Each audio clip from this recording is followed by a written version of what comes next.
Hoy les vengo a hablar sobre la ascariasis, que es una enfermedad producida por un gusano parasitario, o dos gusanos parasitarios en realidad, es un tema de debate, del cual se estima que hay más de 1 billón de personas infectadas a nivel mundial, afectando particularmente a los niños entre los 2 a 10 años y que ocurre comúnmente en zonas con malas prácticas sanitarias.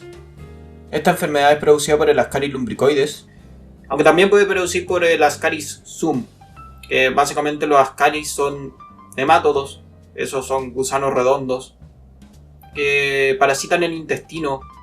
El parásito más grande que se puede ver acá es el Ascaris lumbricoides, mientras que los parásitos pequeños que están adheridos a la pared del intestino son anquilostomas, que es un parásito que no vamos a ver en este video. En el caso de la Ascaris lumbricoides se transmite por vía feco-oral, lo que básicamente significa que una persona infectada por el parásito va a liberar huevos en sus heces.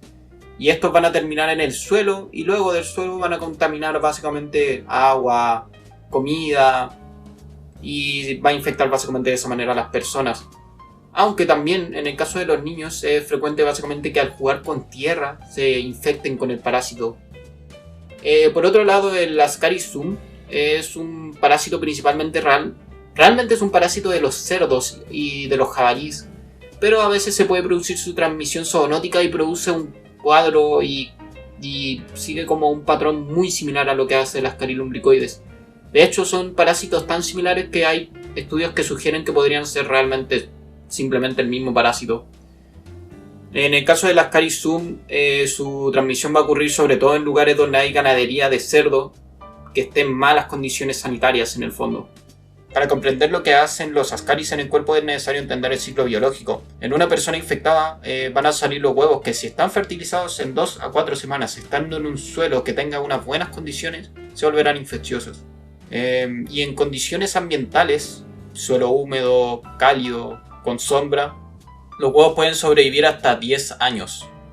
O sea, son bastante resistentes. Además, estos huevos son resistentes a la purificación química del agua, aunque se les puede eliminar con filtración o también hervir el agua.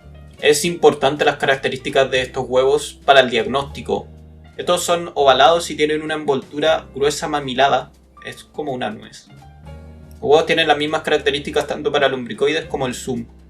El punto es que una vez que ya está maduro el huevo y está larvado, va a terminar entrando básicamente por la boca de una persona hasta llegar al intestino. En el intestino el huevo va a pasar 4 días y luego eclosiona. Las larvas que salen del huevo van a migrar básicamente hasta el ciego y el colon proximal.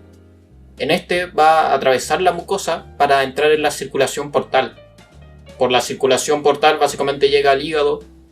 Luego del hígado va a pasar a las venas hepáticas, pasa por la vena cava inferior y finalmente va a llegar al ventrículo derecho, tronco pulmonar, arterias pulmonares y a los pulmones.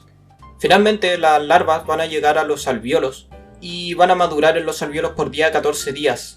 Luego, cuando ya está madura la larva, va a ascender por el árbol bronquial hasta la tráquea, donde van a ser expulsadas porque la persona tose en el fondo, y finalmente son tragadas para volver al intestino, donde se van a producir las formas adultas. Las formas adultas que se reproducen sexualmente van a poner los huevos básicamente, y finalmente eso es lo que lleva a la perpetuación del ciclo. En el fondo se va a seguir infectando a más personas por esos huevos que salen en las heces. Eso sería básicamente el ciclo de Ascaris.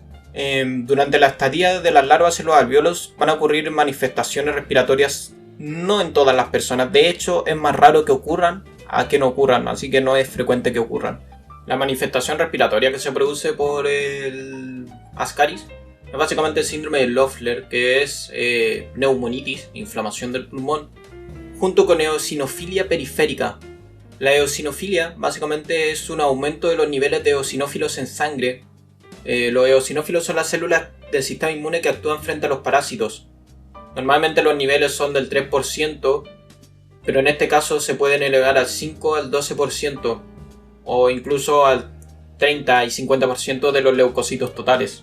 También en este síndrome van a aparecer infiltrados que son visibles en las radiografías en ambos pulmones y son redondos u ovales.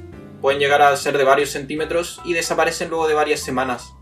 Los síntomas y signos que se producen en el síndrome de Loeffler son los siguientes: se produce tos seca, se produce disnea, que es dificultad para respirar, Fiebre, sibilancias, que son sonidos similares a un silbido que se pueden ocultar con el fonendoscopio.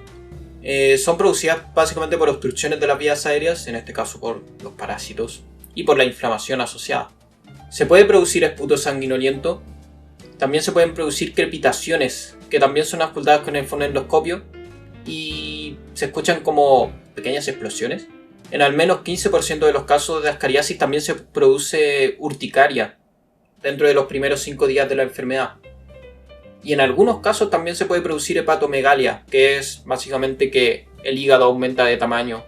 Otros hallazgos que se pueden encontrar en el laboratorio son niveles altos de inmunoglobulina E e inmunoglobulina M, que está relacionada con la reacción del sistema inmune que tiene frente al parásito, sobre todo la inmunoglobulina E, que es de hecho la inmunoglobulina que es capaz de activar a los eosinófilos para que ataquen al parásito. Los eosinófilos producen básicamente ataques citotóxicos, que son útiles contra los parásitos, ya que no puedes fagocitar un parásito porque son muy grandes.